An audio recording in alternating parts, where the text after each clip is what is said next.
하나님 아버지, 오늘 아침에도 건강한 몸으로 눈을 뜨게 하시고 위험한 가운데서도 보호하시고 환난 중에도 지켜주시고 또 많은 어지러움과 고통과 근심과 걱정이 끊일 날이 없는 격동한 세대를 우리가 살아가지만 순간순간 주께서 우리를 눈동자와 같이 지켜주심을 진심으로 감사하고 감사합니다.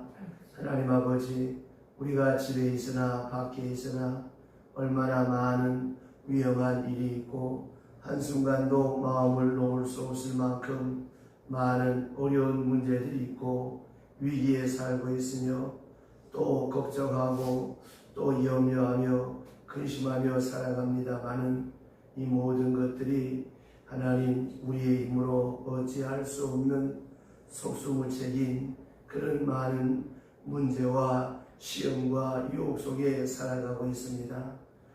그럼에도 불구하고 주께서 우리를 지키시고 보호하지 아니하시면 우리가 어느 한순간도 평안히 거할 수가 없고 또 주의 능력이 함께하지 아니하면 이 우환과 질고와 환난과 위험 많은 세상에서 우리가 안정과 평안을 지킬 수 없으며 또한 주의 말씀과 능력이 아니고는 이 많은 시험과 유혹을 이길 수 없는 그런 가운데서 오늘도 이렇게 건강한 몸으로 주님을 찬송하며 거룩한 주의 존전에 하나님의 음성을 들을 수 있도록 우리를 부르시고 인도하심을 감사하고 감사합니다. 하나님 아버지, 이제 우리들이 주의 분을 받아 주 앞에 엎드렸습니다. 저 옛날 사무엘이 하나님 앞에 엎드려 기도하듯이 저 옛날 아브라함이 주 앞에 엎드려 기도하듯이 한나가 그 아들 사무엘을 위하여 기도함으로 한평생 이스라엘이 사무엘을 위하여 평안하였던 것처럼 오늘 우리가 하나님 앞에 엎드려 기도함으로 말미암아 시험을 이기고 근심을 이기고 절망을 이기며 모든 환난에서 벗어나 넉넉히 감당하고 승리할 수 있는 주의 사람들이 되게 하여 주시옵소서. 하나님 아버지, 아무리 애를 써도 우리 힘으로 할 수 있는 일이 있고 할 수 없는 일이 얼마나 많습니까? 때로 이 새벽 시간이 내 육체적으로 고단하고 피곤할 때도 많습니다만 그러나 하나님, 이 고단함과 피곤함을 이길 수 있는 남다른 믿음의 열정과 하나님을 사랑하는 마음과 또한 내가 하나님 앞에 엎드려 기도하지 아니하면 안 되는 특별한 일이 있어 우리가 하나님 앞에 엎드립니다마는 그러나 하나님, 그런 어떤 이유와 일련의 사건보다도 내가 하나님을 사랑하는 마음이 더 크게 하옵시고 나의 삶 24시간 가운데 새벽 1시간 하나님 앞에 바치는 시간이 너무너무 귀하고 행복하고 감사해서 하나님 앞에 엎드리며 찬양할 수 있는 우리가 되게 하여 주시옵소서. 그리하여서 우리의 생활 전체가 온전히 하나님 앞에 바쳐진 바 되어서 하나님의 기뻐하시고 온전하시고 선한 뜻이 무엇인가를 늘 분별하며 살아가는 지혜의 사람, 믿음의 사람 되게 하여 주시옵소서. 그리하여서 우리 앞에 펼쳐지는 모든 일련의 일들과 사건들이 합동하여 선을 이룰 수 있도록 도와주시고 주님이 원하시는 그 길로 한 걸음 한 걸음 저 옛날 에녹처럼 주와 함께 동행하게 하여 주시옵소서.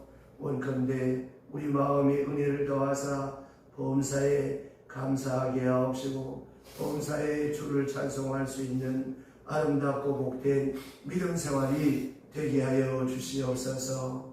하나님 아버지, 주의 뜻을 따르되 억지로 마지못해 맘부두기에서 따르지 않게 하시고 늘 감사하는 마음으로 따를 수 있고 자원하는 마음으로 따를 수 있도록 도와주시옵소서. 오늘도 구석구석이 우리의 삶의 현장에 주님의 뜻이 있고 주의 사랑이 있고 주의 보호하심이 함께 하시는 것을 눈으로 보며 몸으로 체험하며 하나님을 찬양할 수 있는 구체적인 찬송이 있게 하여 주시옵소서. 예수님의 이름으로 기도드리옵나이다. 아멘. 하나님의 말씀 계속해서 어제 아침에 이어서 오늘도 고린도후서 제12장 14절로부터 16절 말씀 보겠습니다. 고린도후서 제12장 14절로부터 16절 말씀 보겠습니다. 보라, 내가 이제 세 번 너희에게 가기를 준비하였으나 너희에게 폐를 끼치지 아니하니라. 내가 구하는 것은 재물이 아니요 오직 너희니라. 어린아이가 부모를 위하여 재물을 저축하는 것이 아니요 내가 너희 영혼을 위하여 크게 기뻐함으로 재물을 사용하고 또 내 자신까지도 내어주기니 너희는 더욱 사랑할수록 나는 사랑을 덜 받겠느냐. 하여간 어떤 이의 말이 너희에게 짐을 지우지는 아니할지라도 교활한 자가 되어 너희를 속임수로 취하였다 하니 내가 너희에게 보낸 자 중에 누구로 너희의 이름을 취하느냐. 내가 디도를 보내고 함께한 형제를 보내었으니 디도가 너희의 이름을 취하느냐. 우리가 동일한 성령으로 행하지 아니하느냐. 동일한 도조로 하지 아니하느냐. 아멘. 사도 바울이 고린도 교회를 향한 그 사랑을 호소하는데 이 고린도 교회가 아주 이 복잡한 문제로 부닥치고 있지만 이 모든 문제 해결의 길은 오직 사랑을 다시 불러일으키는 길밖에 없습니다. 어디 고린도 교회에 뿐이겠습니까? 우리의 인간관계, 우리의 직장, 우리의 사회생활, 또 우리의 교회 생활도 그렇습니다. 모든 관계에 가장 중요한 것은 이 사랑이 빠져버리면 원망과 미움과 증오와 시기와 질투와 탐욕의 노예가 되어버리는 것입니다. 그래서 어제 아침에 나눈 말씀처럼 너희에게 폐를 끼치지 아니하리라.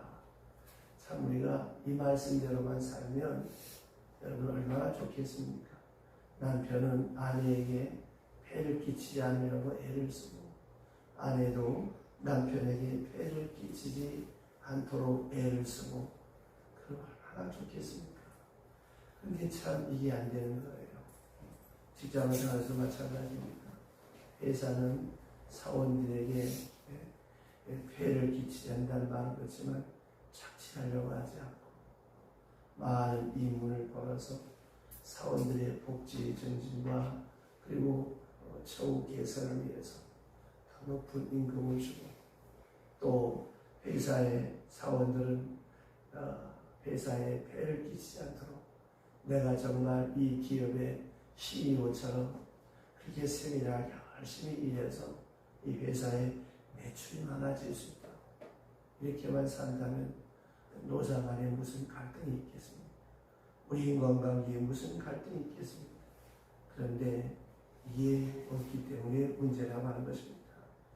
그래서 말입니다. 우리의 그 열정과 우리의 욕심에 사랑을 더하면 아름다운 소망을 낳습니다.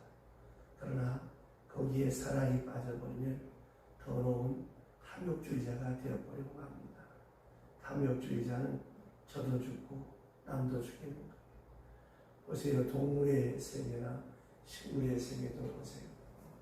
사자나 이 사나운 호랑이나 이런 맹수들이 다 지배할 것 같지만 갈수록 사나운 맹수들은 점점 멸종해가는 전부 잡아먹어버립니다. 그러나 약한 초식동물들은 날이 갈수록 그렇게 잡혀먹어도 생육하고 번성하잖아요. 전에 잠깐 말씀드렸나 모르겠습니다만 몇 년 전에 나온 책 가운데 레드 오션, 블루 오션이라는 책이 있었어요. 그 레드 오션이라는 말은 말 그대로 상대방을 짓밟고 죽여야 내가 산다는 피바다에서 돈을 벌었습니다. 그러다 보니까 결국은 자기도 죽더라고 하는 것이죠. 그래서 다시 나온 것이 무엇인가? 불러오시는 저를 살리고 저를 잘 되게 해야 내가 잘 되는 거예요. 그러니까 대기업이 중소기업을 죽이면 결국 죽고 마는 거예요. 식당 하나를 해도 어떻게 하면 우리 집에 오는 손님들을 정말 내 아들 내 딸처럼 그렇게 먹으니까 손님을 복되게 하려고 하면 그 식당은 삽니다. 그런데 어떻게 해서든지 아주 질환 좋은 재료, 아주 싸구려를 구입해서 많은 이웃 남들과 100% 망하게 되는 것입니다. 바울은 내가 너에게 폐를 끼치지 않으려고 했다. 모든 문제의 해결은 사랑입니다. 그래서 먼저 하나님께 대한 사랑, 또 신앙을 바로 세우고 그 다음에는 사도 바울의 사랑을 저들이 바로 이해하고 또 이 사랑을 받아서 사랑을 서로 실천하는 사람들이 될 때 이 복잡한 문제들이 쉽게 해결되는 것을 이 바울은 믿고 있습니다. 그래서 오늘 본문에 특별히 고린도 교회를 향한 이 바울의 사랑을 아주 논리적으로 혹은 신학적으로 깊이 있게 설명하는데 특별히 이 사랑은 우성적인 사랑입니다. 아가페적이고 수직적인 사랑을 말씀하는 거예요. 사랑이라는 것은 형제간에 사랑하듯이 행적으로 이렇게 이루어지는 친구와 같이 사랑하는 그런 스톨기와 같은 사랑이 있는가 하면 위에서부터 밑으로 흐르는 이런 아가페적인 특별히 주도적인 사랑이 있습니다. 자, 이것은 누가 먼저 하느냐, 누가 더 큰 사랑을 하느냐, 누가 더 사랑을 주냐 하는 그런 문제입니다. 그러니까 내 자존심이나 내 지위나 내 체면을 내려놓고 내가 먼저, 내가 더 크게, 내가 더 주도적으로 사랑하는데 그 사랑에는 두 가지가 따른다고 했죠. 희생과 기쁨이 따라야 된다는 거예요. 참 부끄러운 얘기입니다만은 악명 높은 시어머니 이루가 교회 권사예요. 참 부끄러운 얘기죠. 신앙을 빙자해서 얼마나 못되게 그렇으면 그런 소리 들어야 되겠습니까? 왜 이런 일이 생기겠습니까? 시어머니 입장에서 먼저 따뜻하게 뜨겁게 더 크게 주도적으로 사랑하고 며느리 입장에서도 똑같은 마음으로 사랑하면 뭐가 문제가 되겠습니까?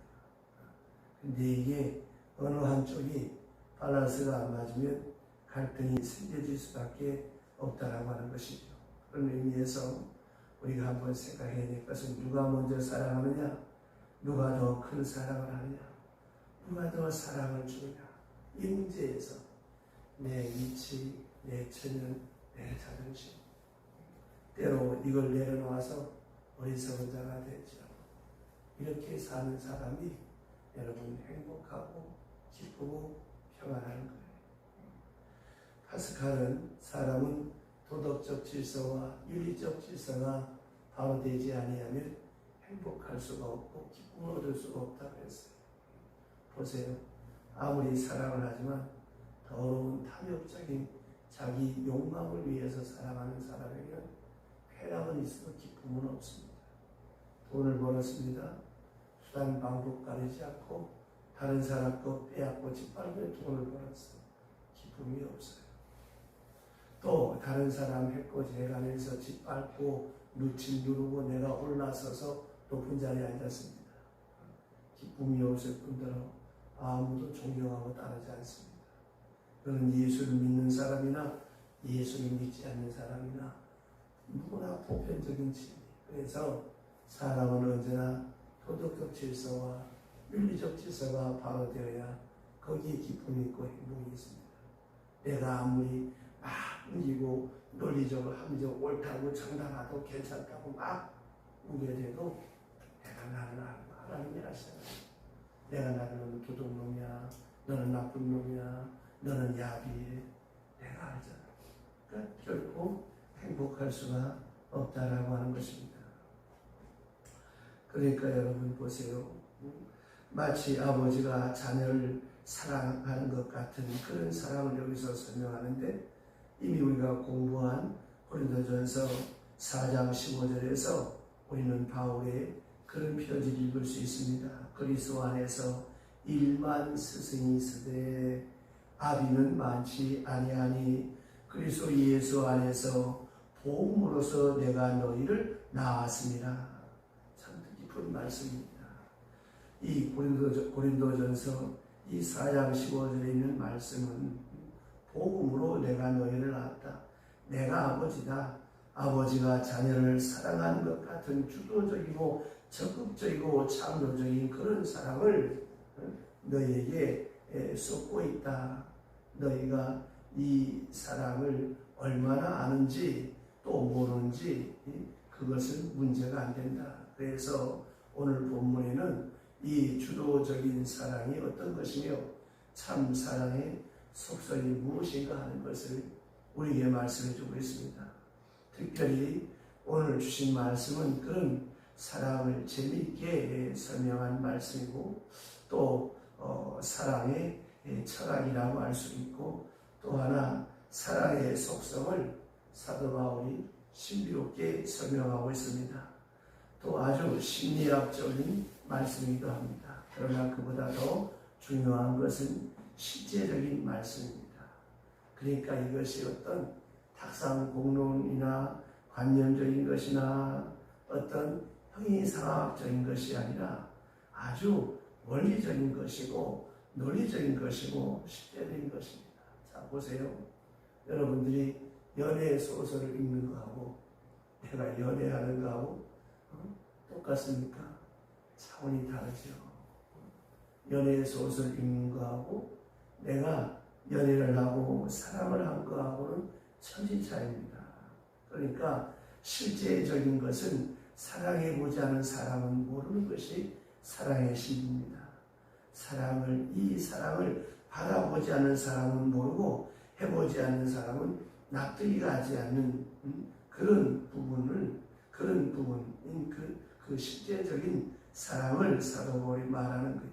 그러니까 오늘 본문에 나타난 이 말씀은 어린아이를 놓고 설명해 봤댔자 그거 노래나 부를 수 있는 거. 예를 들어 어버이의 은혜에 대해서 말할 때 애들이 뭘 알겠습니까? 노래야 하늘보다 높고 바다보다 깊고 높은 게 내게 또 하나 있지, 이렇게 노래할 수 있을지 모르지만 그 사람은 모르는 거예요. 그럼 언제 합니까? 내가 시집가고 장가가서 자녀를 낳아 보아야 그 부모의 마음을 우리가 알 수 있는 것이 아닙니까? 그러므로 오늘 사도 바울이 말하는 것은 실제적인 사랑입니다. 자, 먼저 우리가 한번 행복에 대해서 생각해 보십시다. 행복에는 동물적 행복이 있습니다. 이건 어디까지나 욕구 충족, 본능 충족의 행복입니다. 자, 배고플 때 먹고 추우면 물 속에 들어가고 그리고 생식 본능을 충족할 때 이런 동물적 욕구, 그것을 충족할 때 얻는 만족감, 이걸 행복이라고 합니다. 그러나 인간적 행복은 그렇지 않습니다. 어디까지나 이성적 욕구를 충족하는 데 있습니다. 인간이 가진 것, 그 이성적 욕구, 가지고 싶고 알고 싶고 되고 싶고 그리고 다스리고 싶고 또 뭔가를 만들고 싶고 그 다음에 보람을 찾고 싶고 하는 이런 것들이 있습니다. 이것들이 다 인간만이 가지는 독특한 행복의 가치, 아주 높은 차원의 이런 행복이 있는데 그것은 기본적으로 어디서 옵니까? 깨달음에서 시작이 되어집니다. 하나씩 깨달아 나가면서 되는 것입니다. 이 깨달음이 부족하면 역시 인간적인 행복을 모르지요. 역시 인간적 행복을 높게 극대화하게 되면 사실로 이 동물적 행복을 좀 초월할 수가 있다고 하는 이 점을 생각해야 됩니다. 그런가 하면 그리스도인의 행복은 속죄함을 얻고 하나님의 자녀가 되었다고 하는 하나님의 자녀된 존재의식에서 오는 거예요. 그래서 내가 부족함이 많아도 하나님의 사랑이 더 크다는 것을 확실하게 하나님께서 나를 사랑하는 것이 분명하구나 하는 것을 깨닫고 살아가는 것입니다. 이것을 깨달을 때 그 속에서 얻어지는 그런 기쁨, 그리스도 안에 있는 자기 존재를 발견하면서 그리스도의 사랑을 계속적으로 확인하면서 얻어지는 기쁨, 이 기쁨이 바로 그리스도의 기쁨입니다. 그러나 이 기쁨은 단순히 받아들이는 것에만 있는 것이 아니라 깨닫는 데만 있는 것이 아니라 이것은 보다도 생명적인 것이기 때문에 이제는 이 사랑 안에 살면서 얻어지는 기쁨이 있습니다. 그러니까 받는 기쁨으로 사는 것이 아니라 베푸는 기쁨으로 살고 주는 기쁨으로 삽니다. 그리스도적 사랑을 내가 다소라도 베풀면서 얻어지는 행복, 이것이 차원 높은 그리스도인의 생활 속에서 얻는 기쁨입니다. 이것은 높은 차원에서 우리가 그리스도인의 자유라고 부를 수 있고, 그리스도인의 자유는 행복이요, 행복은 바로 그리스도를 닮아가는 데 있다고 하는 것이죠. 그러니까 3차원적 사랑을 말하는 것이죠. 동물적 욕구 충족에 대한 사랑을 초월해서, 그 다음에 깨닫는 이성적 사랑을 초월해서 그리스도적 사랑, 내가 이렇게 부족함에도 하나님이 나를 사랑하시고 내게 은혜 주시고 내 죄를 속해 주시고 내가 그리스도 안에 하나님의 자녀가 되었다고 하는 이 신령한 기쁨 속에 살아가는 사람이 예수를 믿는 사람입니다. 그런데 말입니다. 문제는 이성적 깨달음이 없기 때문에 문제라고 합니다.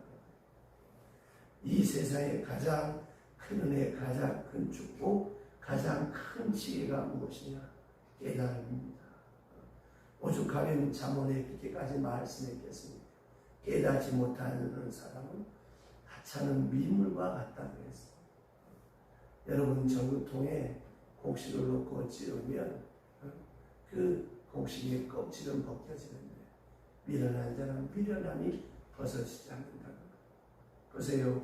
같은 시간 같은 말씀을 받습니다. 어떤 사람을 깨닫고 눈시울을 적시는 사람이 있는 반면 빈둥빈둥 옆이나 쳐다보고 먼 사이에 쳐다보고 천장이나 쳐다보고 있는 사람이 있어요. 그러니까 여러분 삶의 변화가 없고 기쁨이 없고 은혜가 없는 거예요. 바로왕을 보세요.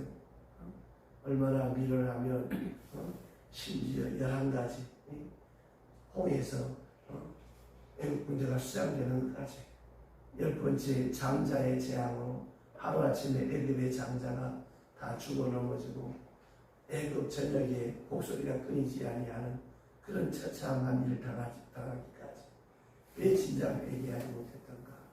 이렇게 볼 수 있지만 한번 생각해 보세요. 우리의 생활 속에 그래 우리 10가지가 갖고 되겠습니까? 10가지가 뭡니까? 한평생 살면서 얼마나 많은 어리석음 때문에 당하고 깨닫고 잃어버리고 깨달을 때가 얼마나 많습니까? 우리 속담에 소 잃어버리고 외양간 고친다는 말이 있잖아요. 아니 그 소 잃어버리니 미리 좀 고쳤으면 얼마나 좋겠습니까? 아유 내일 하지. 설마 그러랴. 설마 그러랴. 말 그대로 설마가 사람을 잡는 거예요. 오죽하면 그런 속담이 있겠습니까? 천들자 망령던다. 진짜 깨달으면 얼마나 좋겠습니까? 여러 교회 제가 다니면서 권면도 하고 설교할 때마다 하는 내용 가운데 하나가 젊은 나이에 권사가 되고 장로가 되고 집사가 된 것들 내가 존경한다. 보세요. 돈 많지요. 젊지요. 지성인이죠. 근데 교회에 충성된 분이 되었어요. 얼마나 훌륭합니까? 여러분 병들어서 예수 믿는 것보다 건강해서 예수 믿는 게 훌륭하고요. 가난해서 예수 믿는 것보다 부자가 예수 믿는 게 훌륭하고 무식한 사람이 예수 믿는 것보다 지성인이 예수 믿는 게 훌륭한 이유가 바로 여기 있는 거예요. 깨달음. 이 깨달음 속에 자유와 행복과 기쁨과 감사가 넘칩니다. 깨닫는 것만큼 감사하고 감사하는 것만큼 행복하고. 그런데 이게 빠져나가면 어떻게 되겠습니까? 원망과 미움과 증오와 시기와 질투. 결국 자기가 자기를 죽이고 남도 죽이는 거예요. 자문해 보세요. 마음의 즐거움은 양약이나 마음의 근심은 뼈를 상하게 합니다. 여러분, 내가 미워하고 원망하고 증오해 보세요. 결국 자기가 먼저 죽는 거예요. 그러나 그 미움과 증오와 원망을 이길 수 있는 방법이 무엇입니까? 주님이 우리에게 원하시는 세 가지. 항상 기뻐하라. 범사에 감사하라. 쉬지 말고 기도하라. 왜 쉬지 말고 기도하라고 했을까요? 기도해야 범사에 감사하죠. 항상 기뻐할 수 있어요. 우리가 무슨 천사입니까? 성인군자입니까? 도덕군자입니까? 다 똑같습니다. 하나님 앞에 엎드려 기도할 때 깨달음이 있고 깨달음 속에서 신령한 기쁨과 행복을 얻을 수가 있는 것이. 그러는 가운데 점진적으로 그리스도를 닮아가는 것입니다. 바울이 여러분 어떤 사람입니까? 얼마나 훌륭한 사람입니까? 그에도 불구하고 지위와 자존심과 체면을 내려놓고 내가 너에게 폐를 끼치지 않으며. 참 이 말하는 사도 바울의 마음을 한번 생각해 보세요. 여러분이 어디 가서 대접을 받았어요. 근데 뒤에 들려온 소리가 진짜 아유 저 사람은 맨날 대접만 받기도 하고 돈만 받기도 하고. 이딴 소리 들으면 얼마나 마음 상하겠습니까? 그러나 바울은 이 모든 것을 접어놓고 아비가 자식을 사랑같이 넉넉하게 사랑했다라고 하는 거예요. 그러니까 오늘 본문에 보면 사도 바울의 이론대로 보면 사랑이라고 하는 것은 사람을 이렇게 만들어버립니다. 어떻게 만드냐면 첫째는 어리석은 사람이 되고 두 번째로 사랑은 사람을 변화시킵니다. 지난번에 그 영화 얘기했죠. 이보다 더 좋을 수는 없다. 식당에 가서 자기가 앉는 의자를 정해놓고 숟가락 젓가락 가지고 다니는 남자가 한 여자를 사랑하니까 달라지잖아요. 사랑의 힘은 이렇게 사람을 변화시킵니다. 유행가 가사에도 그런 게 있잖아요. 사랑을 하면 예뻐져요. 참 그렇습니다. 확실히 사랑을 하면 예뻐지고 사랑받으면서 기뻐하고 행복해지는 사이에 그 얼굴에 꽃이 피는 것을 볼 수가 있습니다. 분명히 사랑을 알기 시작하면 사람이 달라지고 얼굴이 달라지고 생활이 달라지고 가치관이 달라집니다. 그것은 근본적으로 달라지는 것이 아니라 매일매일 달라집니다. 사랑받는 날 보면 다릅니다. 또 사랑을 잃어버린 날 보면 틀립니다. 그런데 사랑은 이렇듯이 사람을 변화시키는데 어떻게 변화시키느냐? 지난 시간에 말씀드렸던 것처럼 첫째가 어리석게 만들어버리는 거예요. 이게 사랑의 매력입니다.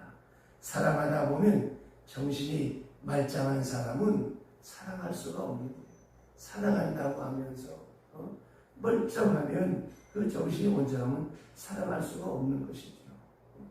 사랑하면 멍청해지고 바보가 되어지고. 그래서 11절에 지난번에 공부한 것처럼 내가 어리석은 자가 되었다. 어리석은 자가 되었다. 왜? 사랑하기 때문에 열심히 사랑하다 보니까 어느 곁에 내가 바보가 된 거예요. 그러니까 이것이 사랑의 원리입니다.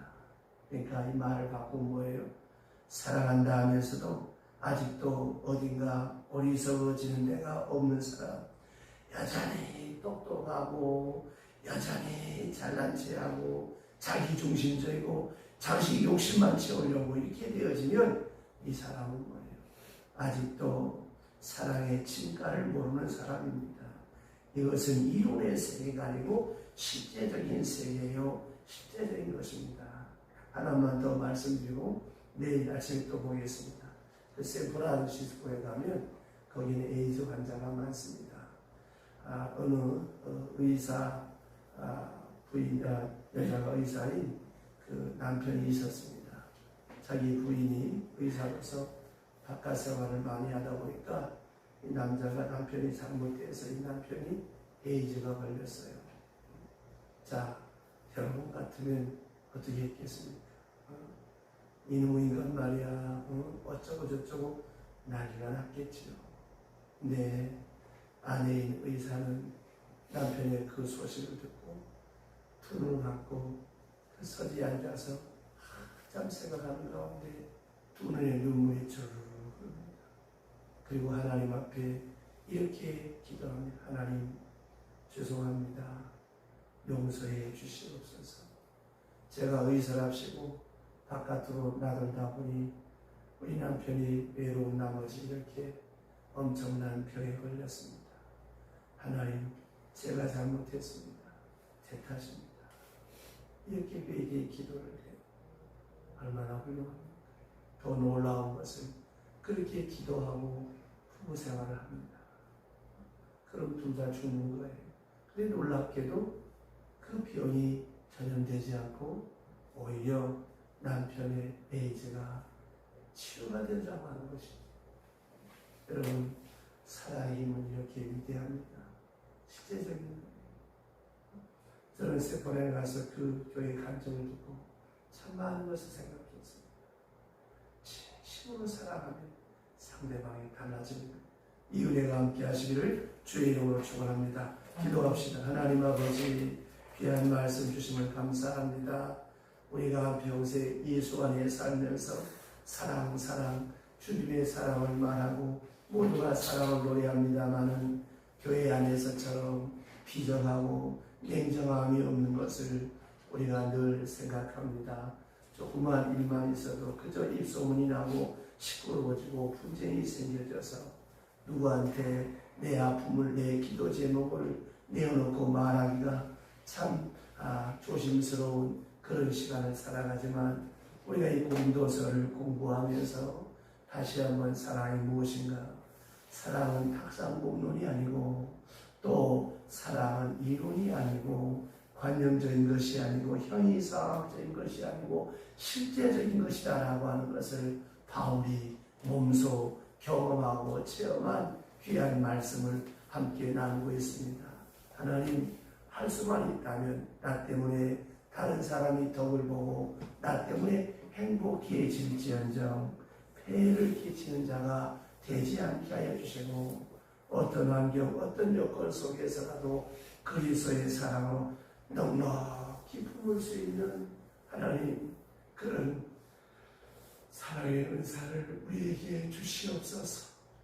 입술로만 사랑하는 사람이 아니라 내 가슴 깊은 곳에 하나님 뜨거운 사랑이 샘솟아서 넉넉하게 뜨겁게 사랑함으로 말미암아 기적이 나타나게 하옵소서. 이 아침에도 하나님 마음을 담고 정성을 담고 소원을 담아 무명으로 감사임을 봉헌합니다. 귀한 예물의 오른손 얹어 하나님 바칠 때마다 하나님 보이지 않는 손길로 채우시고 일평생 하나님 그 손에 물질이 마르지 아니하여 후덕하게 베풀고 섬기며 살아갈 수 있도록 하늘의 복과 땅의 기름진 복을 더하여 주시옵소서. 오늘은 3일 기도회로 모이는 날입니다.